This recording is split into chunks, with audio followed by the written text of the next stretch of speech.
Bem-vindos à segunda parte da Arte da Guerra, desta vez para pedirmos ao embaixador que analise connosco aquilo que tem sido a prestação dos dois maiores partidos espanhóis, no sentido de tentarem encontrar uma forma conjugada de chegarem à presidência do próximo governo, do próximo governo espanhol, numa altura em que o país está absolutamente assoberbado por aquilo a que se poderia chamar o beijo do Homem-Aranha.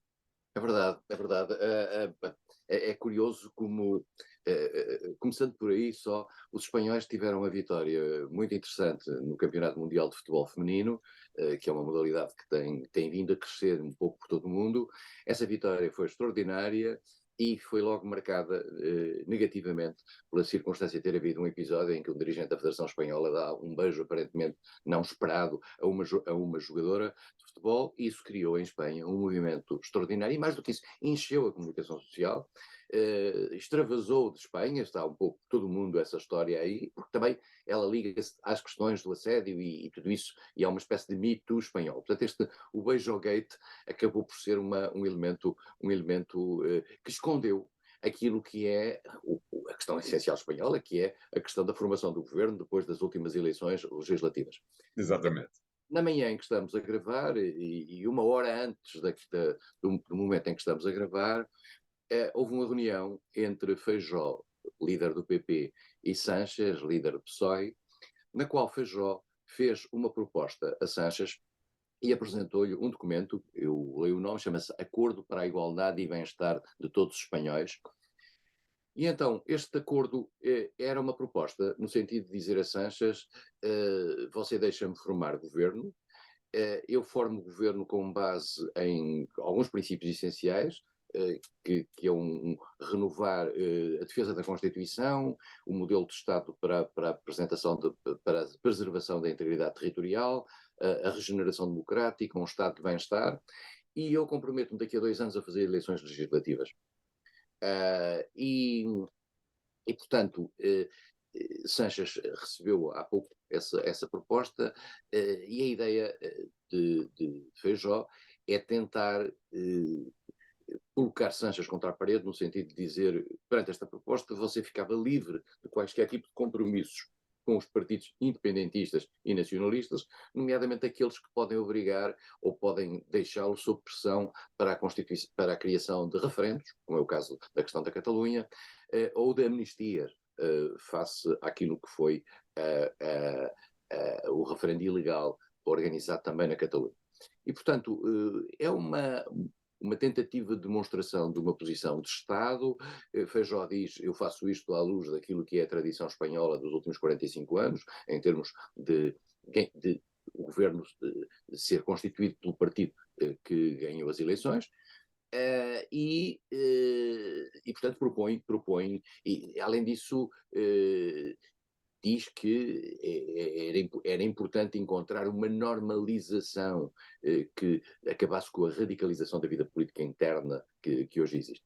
Eu tenho muitas dúvidas que Pedro Sánchez vai aceitar isto. O tropismo para a manutenção do poder é muito forte, e a possibilidade de conseguir o apoio dos outros partidos vai ser, dos partidos minoritários, está em curso, e portanto eu creio que esta proposta, que é a última tentativa por parte de Feijó de regressar ao poder, vai ser afastada. Até porque, se me permite a interrupção, embaixador, até porque se Pedro Sánchez aceitasse, saberia que iria ter 2 anos em que iria ser basicamente torpedeado pelos opositores internos dentro do PSOE. Sim, e daria, digamos, um oxigênio ao PP, porque ao governar 2 anos, obviamente governar 2 anos sob um suposto acordo com a oposição, isto calaria de certa maneira a oposição. Claro. Portanto, seria seria difícil para ele depois ter sucesso nessas eleições. Quer dizer, eu não quero ir buscar paralelos sempre ibéricos, mas estou-me a lembrar de uma altura em que Cavaco Silva propôs a António José Seguro, digamos, fizesse um acordo com o PSD. Ao fim do qual haveria eleições e António José Seguro podia ganhar as eleições. Eu estes jogos de futuro são sempre muito complicados e, portanto, aqui também é a mesma história. Quer dizer, se de repente, no fundo, se Sánchez aceitasse esta proposta, o que aconteceria é que Feijóo ia começar a governar sem a pressão de Sánchez, e o António tem razão, isto dentro do PSOE iria criar uma crise, no momento em que cheira a poder, iria sempre criar uma crise. Mas a situação espanhola é muito, muito tensa e não apresenta sinais de se deslaçar, digamos. E Feijóo cometeu um erro desde o princípio, que é um erro que está a pagar, foi ter deixado aberta a porta à ligação ao Vox. Depois de a fechar, quando um partido que quer aceder ao poder dá algum sinal de que o pode fazer a qualquer preço, e em particular ligando-se a partidos radicais que podem pôr em causa a integridade, digamos, do próprio sentido da democracia espanhola, isso é complicado. Cá em Portugal vamos ter também esse mesmo cenário. Portanto, diria, do seu ponto de vista, embaixador, que é cada vez mais provável que seja o PSOE a conseguir formar o próximo executivo espanhol. Está na mão do Puigdemont e do Juntos para a Catalunha.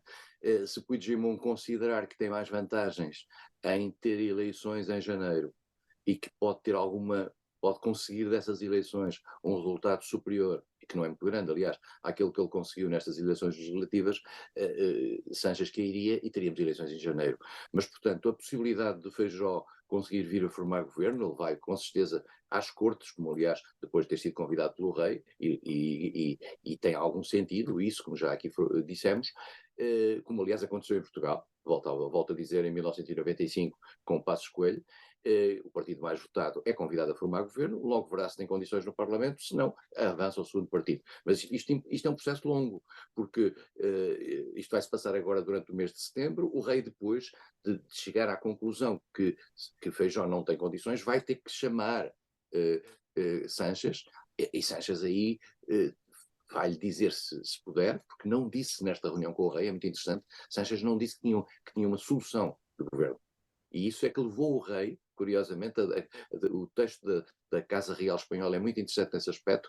Ele diz que na conversa com o principal partido da oposição não lhe foi dito que havia um governo possível. Havia condições para haver um governo possível. E o rei aproveitou isso para entregar digamos, a chefia do governo potencial a Feijóo. Mas, digamos, o rei foi impecável naquilo que é a gestão constitucional da crise. Cá estaremos para a semana, provavelmente, para continuar a observar o andamento desta questão, sendo certo que o mais provável é que não haja, daqui por uma semana, uma decisão final sobre a matéria. De Sim. qualquer maneira, vamos fazer aqui o segundo intervalo do programa de hoje. Voltamos já de seguida. Até lá.